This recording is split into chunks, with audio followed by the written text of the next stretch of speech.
नमस्कार मित्रांनो मी चंद्रकांत पाटील तुम्हाला नवनवीन सरकारी योजनेबद्दल माहिती देत राहतो. चॅनलला सबस्क्राईब करून घ्या. मित्रांनो, शिधापत्रिका धारकांसाठी म्हणजेच रेशन कार्ड धारकांसाठी मोठा अपडेट येत आहे. मोठा जिहारा महाराष्ट्र शासनाकडून देण्यात येत आहे. त्यांना आता प्रत्येक वर्षाला एक केवायसी स्वरूपात एक अर्ज करावा लागणार आहे आणि अर्ज करण्यासोबत त्याचे डॉक्युमेंटेशन काय काय लागणार आहे सर्व काही माहिती आपण सविस्तर चर्चा करणार आहोत. जर तुम्हाला जीआर बद्दल माहिती जाणून घ्यायची तर डिस्क्रिप्शन मध्ये दिलेल्या लिंकवरती क्लिक करा, तुम्हाला जीआर बद्दल माहिती मिळेल. आता हा जो फॉर्म आहे याची लिंक तुम्हाला डिस्क्रिप्शन मध्ये मिळून जाईल. हा तुम्ही डाउनलोड करू शकता. प्रिंट काढून तुम्ही तुमच्या रेशन दुकानदाराकडे द्यायचा आहे. नेमकं कसं काय सर्व काही सविस्तर माहिती या व्हिडिओमध्ये आपण चर्चा करणार आहोत. मित्रांनो, अशा नवीन सरकारी योजनेच्या व्हिडिओसाठी चॅनलला सबस्क्राईब करायला अजिबात विसरू नका.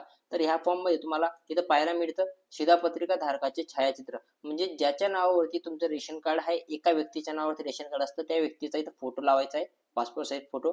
अनुक्रमांक, आता खाली आल्यावर तुम्हाला इथं अनुक्रमांक दिसत असेल तर अनुक्रमांक जो ऑनलाईन नंबर भेटलेला असेल तो जो 12 अंकी नंबर असेल तो इथे टाकायचा आहे.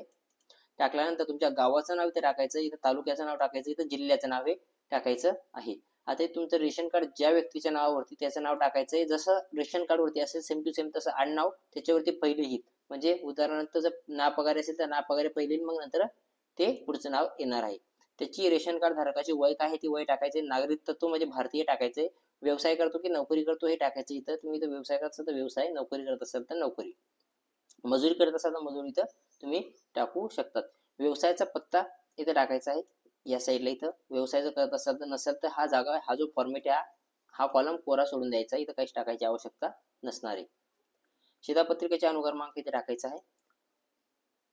इथं तुमचा जो पूर्ण निवासी पत्ता जो आहे, आवश्यक पुरावा जो आहे, इथं निवासी पत्ता जो आहे तो टाकायचा आहे, म्हणजे ज्या गावात तुम्ही राहत असाल त्याचा मुक्काम पोस्ट सहित इथे टाकायचं आहे. खाली आल्यावरती आता तुम्हाला हे महत्वाचं आहे, तुमच्या रेशन कार्डामध्ये जेवढे व्यक्ती असतील 7, 8, 2, 3 असो, ते व्यक्तीचं इथे नाव टाकायचंय. पहिले नाव टाकल्यानंतर आता समजा इथं रेशन धारकाचा 1 नंबर रेशन धारकाचं नाव येईल, मग तो स्वतः इथं नाव काय येईल, स्वतः इथं नाव येईल. अर्जदाराशी नाते स्वतः.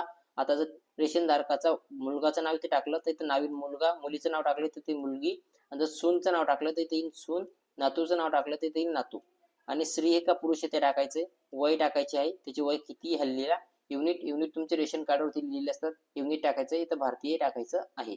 व्यवसाय व वार्षिक उत्पन्न तुम्हाला इथे टाकायचं आहे. वार्षिक उत्पन्नासाठी तुम्हाला तलाठीकडनं उत्पन्न दाखला घ्यायचा आहे. उत्पन्न दाखला घ्यायचा आहे. उत्पन्न दाखला घेणं हे अत्यावश्यक आहे. तुम्हाला उत्पन्न दाखला घ्यावा लागणार आहे. आपण पाहूया पुढे डॉक्युमेंट काय काय लागणार आहे. जो उत्पन्न दाखला मिळेल त्याच्यावरती जे तुम्हाला लिहिलेलं असेल उत्पन्न ते इथे टाकायचंय. आता काही दिनांक टाकायचे. अर्जदार जो आहे त्याची सही किंवा अंगठा असेल तर अंगठा इथं घ्यायचा आहे या जागेवरती.